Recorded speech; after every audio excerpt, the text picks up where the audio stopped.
Dear God, 30 seconds and that was all. McGregor just beat Donald Cerrone at UFC 246 with shoulder strikes. Yeah, he wasn't the first one to do it. But now that he's won, he's back on top. But what leads next is who he's going to fight.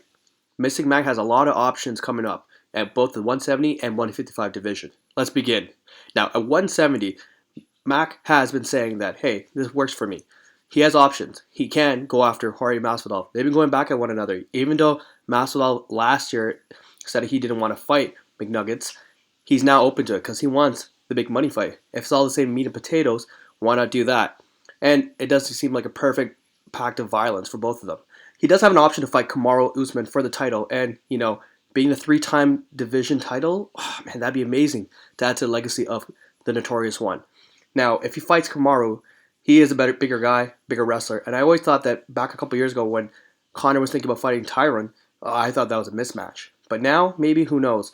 So I still think that Conor needs a tune-up fight. Now, Conor's back in the hunt.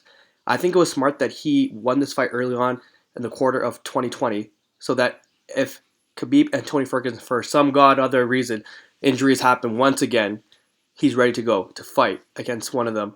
And maybe even Justin Gaethje too is another option on the table as well, because Justin's been calling him out as well. So he has options there. Some other odd options out there is maybe Colby Covington. The shit talking alone would make enough draws for pay-per-views. Regardless of all of the bells, whistles, and all that shit, Conor has so many options back, and he's back on top. So I think for him it's just a waiting game to see what happens in April to figure out if Khabib and Tony are going to fight, and also that leads up to the next title fight between Kamaru Usman and who he's going to face next. So many options. Great fight last night. I'm excited to see what Conor's going to do come 2020.